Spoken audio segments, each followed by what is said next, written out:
శివరాంపల్లి అనే ఊళ్ళో కాంతయ్య అనే పరమ పిసినారి వ్యక్తి ఒకతనున్నాడు. అతని పిసినారితనం తెలుసు గనక ఆ చుట్టుపక్కల ఊళ్ళలో అతనంటే ఎవరికీ లెక్కుండేది కాదు.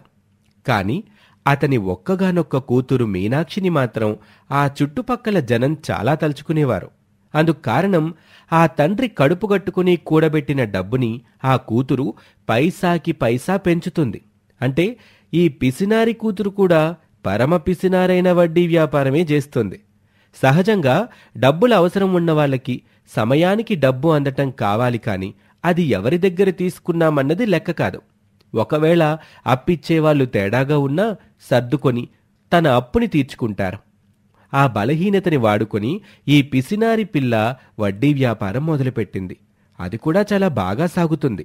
తన దగ్గర అప్పు తీసుకునే వ్యాపారస్తుల దగ్గరికి వడ్డీ వసూలుకి వెళ్ళినప్పుడు వాళ్ళ దగ్గర వృధాగా ఉన్న పదార్థాలు, వస్తువులు అవి తను అడిగి తెచ్చుకునేది.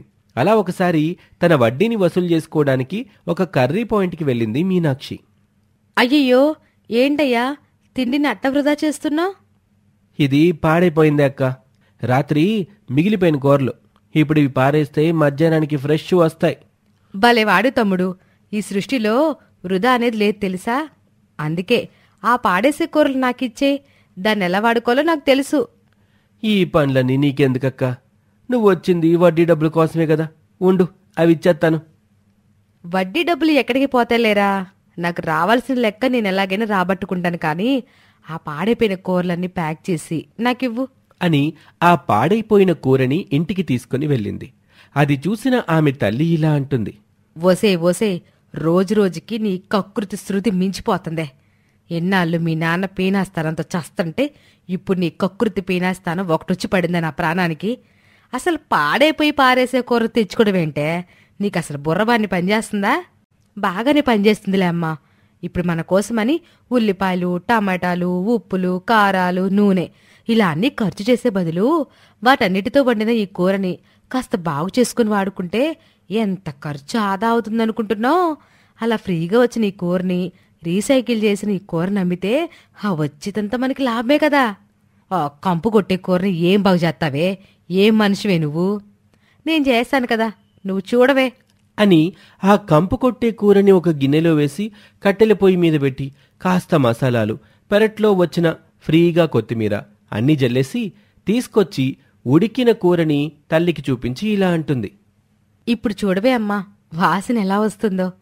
వాసన సంగతి సరేనే, ఆ కూర పాడైపోయింది కదా, అది తింటే రోగాలు వచ్చి జనం చేస్తారు. రోగాలు రాకపోతే మాత్రం ఎల్లకాలం ఇక్కడే ఉండిపోతావా ఏంటి భూమి మీద?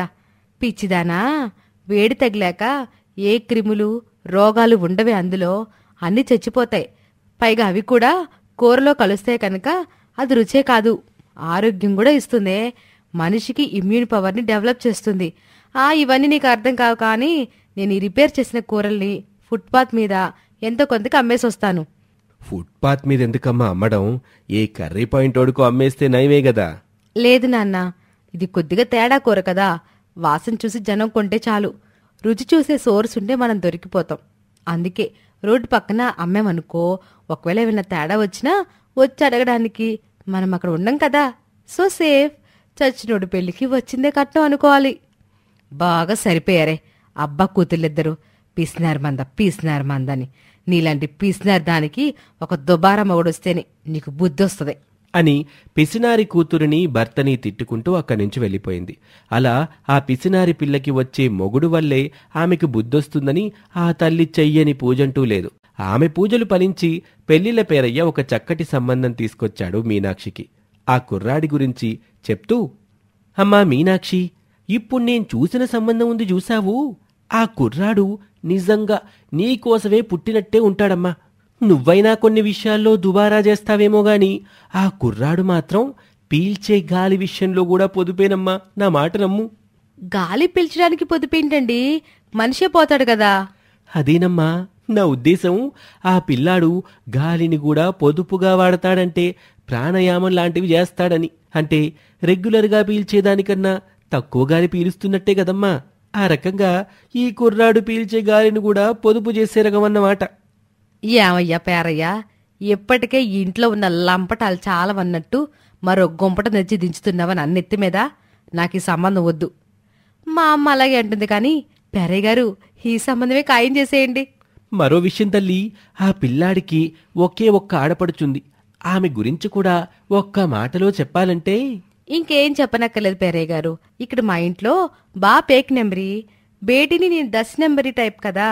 మరి అక్కడ వాళ్ళ ఇంట్లో భయ్య 1 నెంబరీ అయితే బెహన్ 100 నెంబరీ అయి ఉంటుంది, అంతే కదా. ఇంక మీరు చెప్పేది ఏముంటుందిలేండి. అలాంటి మరదలుంటే నాకు మంచిదే కదా. ఈ సంబంధం ఖాయం చేసేయండి అని ఆ పేరయ్య ఏం చెప్పాలనుకున్నాడో కూడా వినకుండా గుడ్డిగా పెళ్లికి ప్రిపేర్ అయిపోయింది.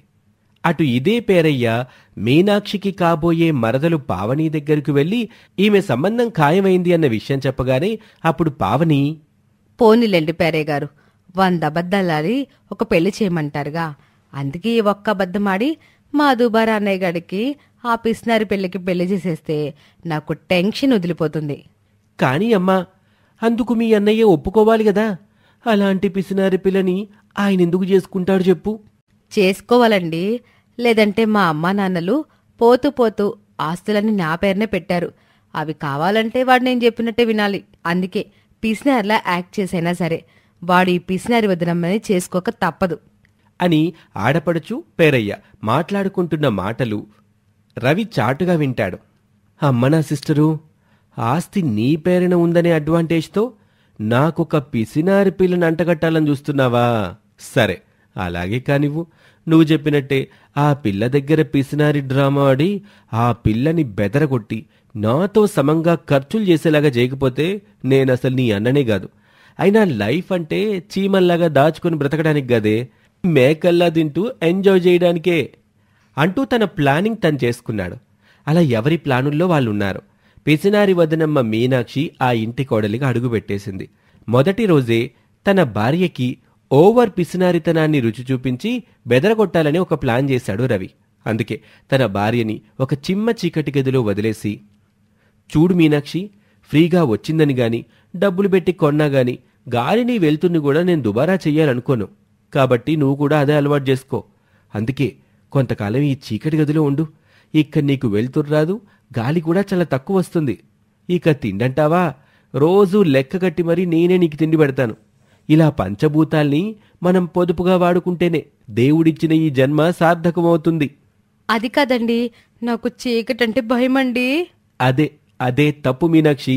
ఒక సినిమాలో మహేష్ బాబు ఏం చెప్తాడు, నాకు ఏదంటే భయమో ముందది చేసేయడమే అలవాటు అంటాడు. కాబట్టి మనం కూడా అదే ఫాలో అయిపోదాం. ఈ రోజు నుండి నువ్వు ఈ చీకటి గదిలోనే ఉండు. పైన చిన్న రంధ్రం ఉంది, అందులో నుండి వచ్చే గాలితోటే నువ్వు బ్రతకడానికి ట్రై చేయి అంటూ కావాలనే తన పిసినారి భార్యని బెదరగొట్టడంలో మొదటి రోజే సక్సెస్ అయ్యాడు రవి. అలా 3 రోజుల పాటు మీనాక్షిని చీకటి గదిలో బంధించేసరికి అక్కడ గాలి సరిగ్గా అందక ఆమెకి ఉక్కిరి బిక్కిరైంది. అందుకే ఆ దెబ్బతో, అమ్మదేవుడో, వీడెక్కడ పిసినారి మొగుడండి బాబు, వీడికన్నా నేనే నయం కదా. మరీ పిసినారిగా గాలికి వెలుతురికి కూడా లెక్కలా, అమ్మో అంటూ మీనాక్షి గోలెత్తిపోయింది. అందుకే మరో 2 రోజుల తర్వాత తన గదిలో ఉండలేనని చెప్తే రవి ఆమెను బయటకు తీసుకొచ్చి, చూడు మీనాక్షి, నేనేమీ పిసినారిని కాదు, లైఫ్ని ఎంజాయ్ చెయ్యాలనుకునే టైప్. కానీ నా చెల్లెలే నేనేదో దుబారా చేస్తున్నానని గొడవ పెట్టేది. అందుకే నీలాంటి పిసినారిని తెచ్చి నాకు పెళ్లి చేసింది. కాబట్టి నువ్వు నా దారికొస్తే ఇద్దరం హ్యాపీగా ఉండొచ్చు. అదే నన్ను నీ సైడ్ లాగాలనుకున్నావా? చూసావుగా నేను పిసినారిగా మారితే ఎలా ఉంటుందో. అమ్మ బాబాయ్, వద్దయ్య బాబు, నాకైతే బుద్ధొచ్చింది. పిసినారితనం అంటే నేను మా నాన్న చూసింది కొన్ని విషయాల్లోనే. అదే ఫార్ములా అన్నింట్లో అప్లై చేస్తే ఎంత డేంజరో ఇప్పుడు అర్థమవుతుంది బాబు. ఇక జీవితంలో పొదుపు అనే మాట ఎత్తితే అడగండి అంటూ తన మరదలు ఏ ఉద్దేశంతో ఈ పిసినారి వదిన్ని తన ఇంటికి తెచ్చుకుందో ఆ ప్లాన్ని అట్టర్ ఫ్లాప్ అయ్యేలా చేశాడు ఆమె అన్నయ్య రవి. అలా పిసినారి వదినమ్మ కాస్త తన అన్నలాగా దుబారా వదినమ్మ అయిపోయాక ఇక ఆ మరదలేం చేయలేక నోరు మూసుకుంది. ఇది ఇవాల్టి కథ. మరొక ఆసక్తికర కథలో మళ్ళీ కలుద్దాం. అంతవరకు సెలవు, నమస్తే. వసే ఎందుకే ఆ ఏడుపిప్పుడెందుకు? ఏం కొంపలు మునిగిపోయాయని? కొంపలు మునక ఏమైందండి? మనం ఇంత కష్టపడి వీడియో చేస్తుంటే సబ్స్క్రైబ్ కూడా చేసుకోకుండా 89% మంది మన వీడియోలు చూసి వెళ్ళిపోతున్నారు. మనం వాళ్ళని అలరించాలని ఇంత ట్రై చేస్తుంటే వాళ్ళు కనీసం మనల్ని ఎంకరేజ్ కూడా చేయడం లేదే. అందుకే వ్యూస్ గురించి ఏడుస్తున్నాను. ఏడ్చినట్టే ఉంది నీ తెలివి. ఇలా ఏడ్చి పెడబొబ్బలు పెడితే వ్యూవర్స్కి అర్థం కాదే. మన ఛానల్ని, మన స్టోరీస్ని సబ్స్క్రైబ్ చేసుకొని చూడమని వ్యూవర్స్ని ప్రేమగా రిక్వెస్ట్ చేయాలి. ప్లీజ్ వ్యూవర్స్, మా స్టోరీని చూడడానికి ముందే మా ఛానల్ని సబ్స్క్రైబ్ చేసుకొని స్టోరీ పూర్తయ్యాక కామెంట్ బాక్స్లో మీ అభిప్రాయాన్ని చెప్పండి. మీకు మా స్టోరీ నచ్చితే లైక్ చేసి మమ్మల్ని ఎంకరేజ్ చేయండి. చిన్నరామయ్యపాలెం అనే ఊళ్ళో కాంతం అనే ఇల్లాలుంది. తన భర్త చనిపోయాక ఆమె ఒంటరిగానే తన 2 పిల్లల్ని పెంచి పెద్ద చేసింది. అందుకే వయసులో చిన్నదైనా సరే మొదట తన కూతురు పావనీకి పెళ్లి చేసి చాలా ముఖ్యమైన బాధ్యత తీర్చుకుంది. ఆ తర్వాత తన కొడుకు రవికి బాగానే చదువు చెప్పించింది. ఇప్పుడతను ఒక ప్రైవేట్ కంపెనీలో ఉద్యోగం చేస్తూ తనకొచ్చే జీతంతో తన తల్లిని కాలు కింద పెట్టనీయకుండా చూసుకుంటున్నాడు. ఒకసారి కూతురు తన తల్లిని చూసుకోవటానికని పుట్టింటికొచ్చింది. అప్పుడు కాంతం, రావే పావని, ఇంట్లో అందరు కొలాసేనా? మీ అత్తగారి ఆరోగ్యం ఎట్టా ఉంటుందే? ఆ మోకాలు నొప్పులేవో అన్నారు, అవన్నీ తగ్గాయా? అందరూ బాగున్నారే బాబు. నిన్ను వదిలితే కూతుర్ని ఇలా గుమ్మంలో నుంచోబెట్టి మాట్లాడేసేలా ఉన్నావే. పక్క జరుగు, నాకు బాగా ఆకలిస్తుంది. వంటగదిలో ఏమున్నాయో చూసుకుని కడుపులో వేసుకోవాలి. పెళ్ళ 2 పిల్లలు పుట్టిన నువ్వేం మారలేదే. ఆకలేస్తే గై గై చేస్తావు అంటూ తన కూతుర్ని చూసి మురిసిపోతుంది కాంతం. ఈ విధంగా సంతోషంగా కాపురం చేసుకుంటున్న తన కూతుర్ని ఏడాదిలో 1 2 కలుస్తూ ఉంటుంది ఆ తల్లి. అలా ఆకలి మీద ఇంటికొచ్చిన పావని కడుపు నిండా ఏదోటి తిన్నాక అప్పుడు చల్లబడుతుంది. అమ్మా, ఇప్పుడు చెప్పవే, ఏంటి ఇక్కడ కబుర్లు? అన్న ఎప్పుడొస్తాడు? సాయంత్రం అయిపోతుందా? వాడి సంగతి సరేలే, నువ్వొక్కదాని వచ్చావేంటి? వచ్చేటప్పుడు పిల్లల్ని తీసుకురావాలి కదా. ఎప్పుడో 6 నెలల క్రితం చూసానాళ్ళని. ఇప్పుడు నీతో పాటు తీసుకొచ్చుంటే బాగుండేది కదా. ఆహా, మనవల్ని చూడాలని అంత ప్రేమే ఉంటే నువ్వే మా ఇంటికి రావచ్చు కదే. అక్క నిన్ను మా అత్తగారేమైనా అంటదా? అయ్యో, మీ అత్తగారికేమే బంగారం లాంటి మనిషి. ఆమె అలా చూసుకోబట్టే కదా నీకు పుట్టింటి ధ్యాస రావడం లేదు. సరేలే, పిల్లలు. అబ్బా, వచ్చిన దగ్గర నుండి పిల్లలు పిల్లలు అంటున్నావే. ఆ పిల్లలు నా దగ్గరికి ఆకలేస్తేనే వస్తారే. మిగతావన్నీ వాళ్ళ నానమ్మ దగ్గరే. అసలు వాళ్ళకి అమ్మా నాన్న అవసరం లేదు. ఎన్ని రోజులైనా సరే వాళ్ళ తాతయ్య నానమ్మ ఉంటే చాలు. ఇంట్లో పిల్లలుంటే అంతేనే, సమయం తెలీదు. అందుకే మీ అన్నయ్య కూడా సంబంధాలు చూస్తున్నాను. వాడికి త్వరగా పెళ్ళైపోతే నేను కూడా మీ అత్తగారిలాగా మనవలతో కాలక్షేపం చేస్తానే. మీ పెద్దోళ్ళు ఎంత స్వార్థపర్లే బాబు. మీ కాలక్షేపం కోసం మేం పిల్లల్ని కనాలంటారు అంటూ తల్లితో మాట్లాడుతూ సాయంత్రం వరకు సరదాగా గడిపింది పావని. ఆ విధంగా కాంతం తన కొడుకు రవికి పెళ్లి చేయటానికి చేస్తున్న ప్రయత్నంలో భాగంగా మీనాక్షి అనే అమ్మాయి కాంతం ఇంటికి కోడలవుతుంది. ఆ సంబంధం తెచ్చింది కూడా పావని అత్తగారింటి తరపు వారే కావటంతో మీనాక్షికి పావనితో చాలా మంచి సాన్నిహిత్యం ఏర్పడింది. ఎవరి కాపురాలు వాళ్లవి, ఎవరి జీవితాలు వాళ్లవిగా తమ తమ అత్తగారిళ్లలో ఆ వదినా మరదలిద్దరి సంసారాలు సాగిపోతున్నాయి. అలా రవికి మీనాక్షికి పెళ్ళై 8 నెలలైపోయింది. అప్పటి వరకు కోడలితో బాగానే ఉన్న కాంతంలో కొత్తగా మార్పులొచ్చాయి. ప్రతి చిన్న విషయానికి కోడలి మీద చిరాకు పడుతుంది, దురుసుగా మాట్లాడుతుంది. ఆ విషయం గురించి తన మరదలితో చెప్పుకోవాలని ఒకసారి ఒక రెస్టారెంట్కి మరదల్ని పిలిపించింది ఆ వదినగారు. ఏంటొద్దునా, ఏదైనా సీరియస్ మ్యాటరా ఏంటి? అన్నయ్యకి నీకు ఏదైనా గొడవలా? లేదొదినా, మీ అన్నయ్య గురించి కాదు. ఈ మధ్య కొత్తగా అత్తయ్యగారు ఎందుకనో నా మీద ప్రతిదానికి చిరుబురులాడుతున్నారు. అన్ని విషయాల్లోనూ వచ్చి కావాలని ఏవేవో మాటలు అంటున్నారు. సడన్ గా ఎందుకిలా చేస్తున్నారో నాకు అర్థం కావట్లేదు. నా వల్ల ఏదైనా విషయంలో హట్ అయి ఉంటారంటావా? ఓస్, ఇంతేనా? అది నీ మీద కోపం కాదు, నువ్వేదో తప్పు చేసావని కాదు. మీకు పెళ్ళై 1 year కావస్తుంది కదా, నువ్వింకా తల్లివి కాలేదని ఇండైరెక్ట్ గా నీ మీద ప్రెజర్ ఇవ్వడం. అదేంటి వదినా, మాకింకా పెళ్ళయి 1 ఏడాది కూడా కాలేదు కదా, అప్పుడే పిల్లలేంటి? పైగా మీ అన్నయ్య ముందే చెప్పారు కదా, ఆయనకి 1 year తర్వాతే ప్రమోషన్ వస్తుంది. అదొచ్చాక ప్లాన్ చేద్దామని చెప్పారు. నీకు కూడా ఆ విషయం చెప్పాను కదా. చూడొదినా, మన జనరేషన్ వాళ్ళకి ఈ ప్లానింగ్లు ప్రిపరేషన్లు కావాలి. కానీ వాళ్ళు పాతకాలం వాళ్ళు కదా, వాళ్ళకి పెళ్ళైన 1 ఏడాదిలోపు పిల్లలు కావాలి. ఆ పుట్టిన పిల్లలతో వీళ్ళు ఆడుకోవాలి, కాలక్షేపం చేయాలి. ఆ ఆనందంలో లోకాన్నే మర్చిపోవాలి. అలా వాళ్ళ ప్రయారిటీస్ వేరుగా ఉంటాయిలే వదినా. పెళ్ళైన ఏడాదిలో మా అత్తగారు కూడా అంతే, ఇలాగే చేసేవాళ్ళు. ఫైనల్గా నేను కన్సీవ్ అయ్యాక అంతా సెట్ అయ్యింది. కానీ వదినా, ఇప్పుడు అత్తయ్యగారి కోసమని మేం పిల్లల్ని ప్లాన్ చేయటం అంటే మీ అన్నయ్య ఒప్పుకోరేమో కదా? ఏం అక్కర్లేదు వదినా, ఇప్పుడు రోజులు వేరు. మెంటల్గా ప్రిపేర్ అవ్వకపోతే ప్రెగ్నెన్సీలో చాలా ప్రాబ్లం అవుతుంది మనకి. పైగా అన్నయ్య నాలాగా త్వరగా కలిసిపోయే రకం కాదు. వాడు కొద్దిగా మొహమాటం టైపు. అందుకే వాడికి నీకు పూర్తిగా అండర్స్టాండింగ్ వచ్చాకే పిల్లల్ని ప్లాన్ చేసుకోండి. మీకు కానీ వాడికి కానీ ఇంకా ఏజ్ ఉంది కదా. మరి ఈలోపు అత్తయ్య గారు? మా అమ్మ సంగతి నాగొదలే. తనకి పిల్లలంటే ముద్దు ముద్దుగా మాట్లాడుతూ మాలాగా సైలెంట్గా ఉంటూ వెనక వెనక తిరుగుతూ టైం తెలియకుండా చేస్తారనే భ్రమలో ఉంది. కానీ ఈ రోజుల్లో పిల్లలు ఎలా ఉన్నారు? మహా డేంజర్ వీళ్ళు. అందుకే అమ్మ నిన్ను పిల్లల గురించి తొందర పెట్టకూడదంటే మొదట అమ్మకి పిల్లలంటే కొద్దిగా భయం పుట్టించాలి. అదేలా? నా దగ్గర ఒక సూపర్ ప్లాన్ ఉంది అని చెప్పి తన వదినగారి చెవిలో ఏదో ప్లాన్ ఊదింది. దాని ప్రకారం ఒకరోజు 3 పిల్లల్ని తీసుకొని ఇంటికొచ్చింది మీనాక్షి. వాళ్ళని చూసిన కాంతం, యావే కోళ్ళ, ఎవరే ఈ పిల్లలో? చూడ్డానికి భలే ముద్దుగా ఉన్నారు. చూస్తే నా దిష్టి తగిలేలా ఉంది. మా ఫ్రెండ్ పిల్లల అత్తయ్య గారు, దానికి కాస్త హెల్త్ బాలేదు, అందుకే హాస్పిటల్కి వెళ్ళొస్తాను, కాసేపు పిల్లల్ని చూసుకోవే అంటే తీసుకొచ్చాను. మీకు కూడా కాసేపు కాలక్షేపం అవుతుంది కదా అని. పోనీలే, ఎప్పటికైనా పిల్లలతో కాలక్షేపం అవుతుందని తెలుసుకున్నావు. ఇక నువ్వు ఎప్పటికి నీళ్ళు వేసుకుంటావో ఏమో. సరే పిల్లలు, రండర్రా, మన వాళ్ళ గదిలోకి వెళ్ళి ఆడుకుందాం అని ఒక పుల్లవిరుపు మాట అనేసి ఆ 3 పిల్లల్ని తీసుకుని వంటగదిలోకి వెళ్ళింది. పిల్లలతో ఆడుకోవడం అంటే ఎప్పుడో తన పిల్లలతో చిన్నప్పుడు ఆడుకుంది గనక ఈ రోజుల్లో పిల్లల సంగతి కాంతానికి తెలీదు. అందులోనూ తన కూతురికి 2 పిల్లలు పుట్టినా వాళ్ళెక్కువగా ఈ అమ్మమ్మ దగ్గర లేకపోవటంతో ఈ జనరేషన్ పిల్లలతో ఎలా ఉంటుందో కాంతానికి పాపం తెలియలేదు. అందుకే మొదటి రోజు వాళ్ళు ఆడుకుంటుంటే చక్కగా వాళ్లతో కాలక్షేపం చేసింది.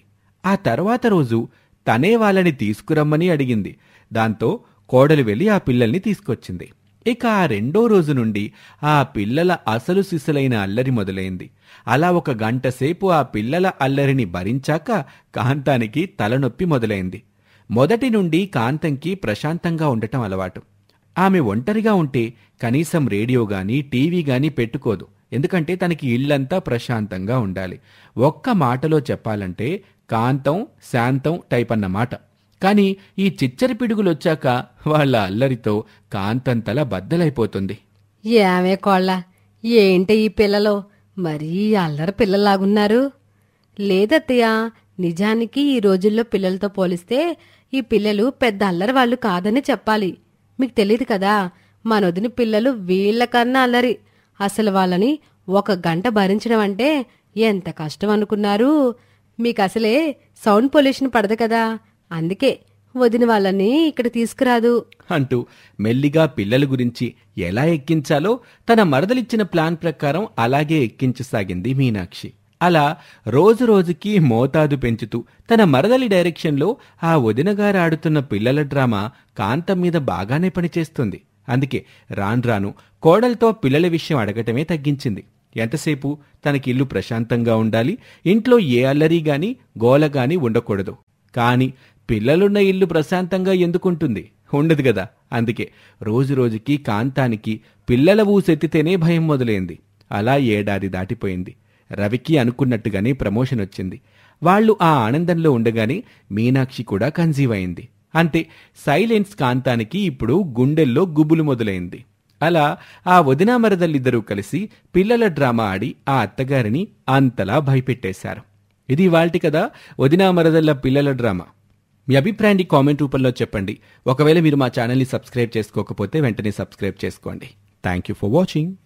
కళ్ళు తిరిగి పడిపోయిన జ్యోతి నాడి చూసి గంగమ్మ తన యజమానురాలు తల్లి కాబోతుందన్న వార్తని జమీందారు జయదేవ్కి చెప్తుంది.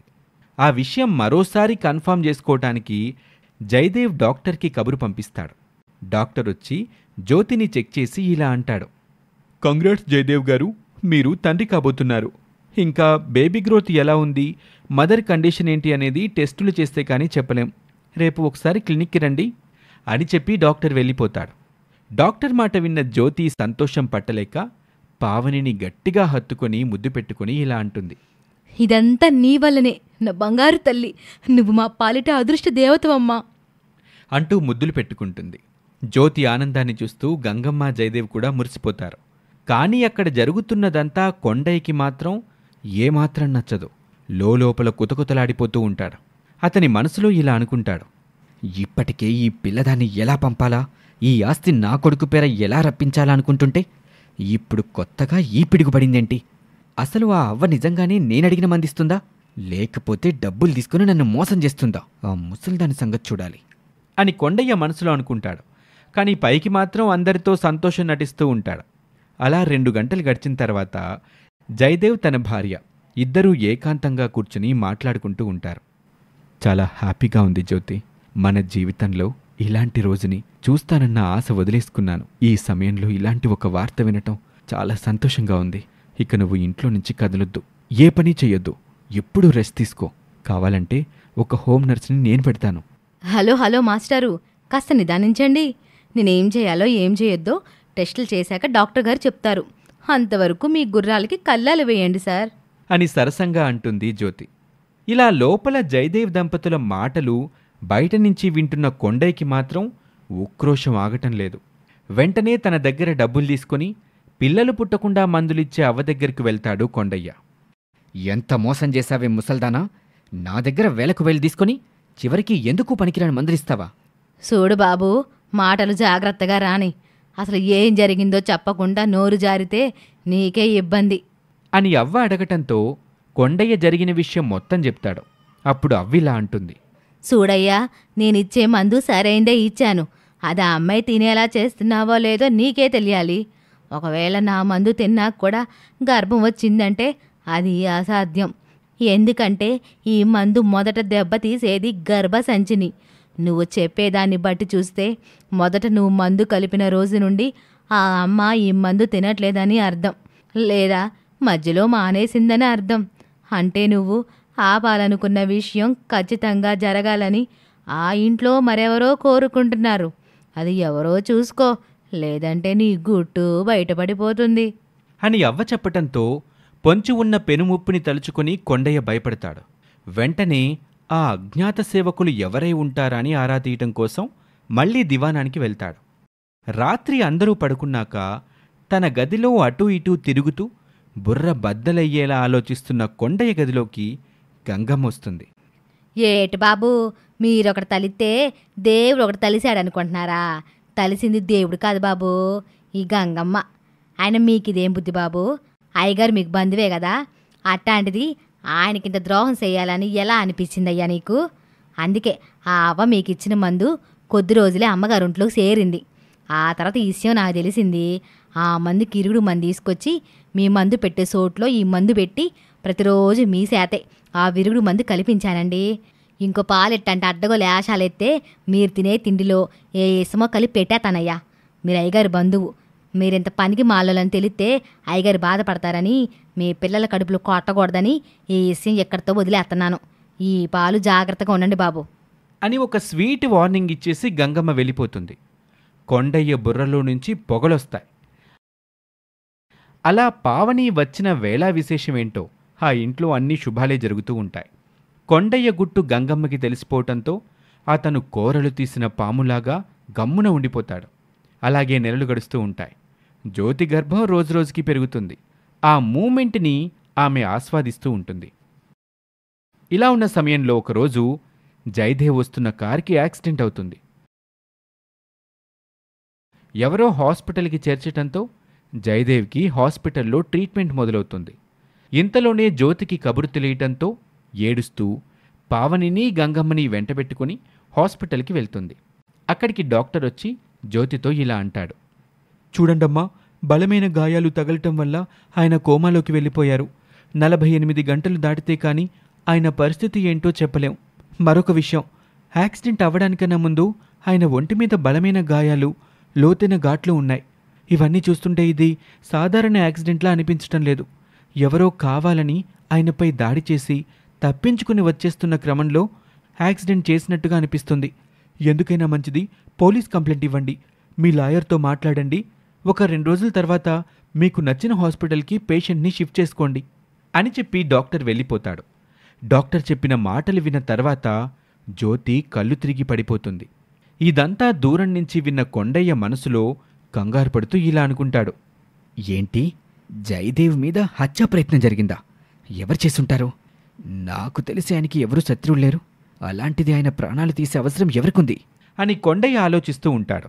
అలా హాస్పిటల్లో జయదేవ్కి ట్రీట్మెంట్ జరుగుతున్న సమయంలో డాక్టర్ చెకప్కి వెళ్ళి చూస్తే జయదేవ్ ప్రాణాలు పోతాయి. అతడు చనిపోయాడని నిర్ధారించుకున్న డాక్టర్ అదే విషయాన్ని అప్పటికే నిండు గర్భిణిగా ఉండి భర్తని ఆ స్థితిలో చూస్తూ ఏడ్చి ఏడ్చి అలసిపోయిన భార్య జ్యోతికి చెప్తాడు. ఆ వార్త విన్న జ్యోతి గుండెలు బద్దలయ్యేలా ఏడుస్తుంది. ఇప్పటి వరకు జమీందార్ జయదేవ్ ఆస్తి మీద కన్నేసిన కొండయ్య కాకుండా జయదేవ్ ప్రాణాలు తీయాలనుకునే ఆ అజ్ఞాత శత్రువెవరు? జయదేవ్ని చంపాలనుకున్న ఆ వ్యక్తి 2 సార్లు ప్రయత్నించినా హాస్పిటల్లో కోమాలో ఉన్నాడు, కానీ ప్రాణం పోలేదు. అటువంటి జయదేవ్ న్యాచురల్గానే హాస్పిటల్లో కన్నుమూశాడా, లేదా అది 3వ మర్డర్ అటెంప్టా? ఈ మిస్టరీలన్నీ వీడాలంటే మరొక ఎపిసోడ్ వరకు వేచి ఉండాలి. ఈ స్టోరీ మీకు నచ్చితే మీ ఫ్రెండ్స్తో షేర్ చేయండి. ఇలాంటి ఇంట్రెస్టింగ్ స్టోరీస్ కోసం మా ఛానల్ని వెంటనే సబ్స్క్రైబ్ చేసుకోండి. మీ ఒపీనియన్ ఏంటో కామెంట్ రూపంలో చెప్పండి. Thank you for watching.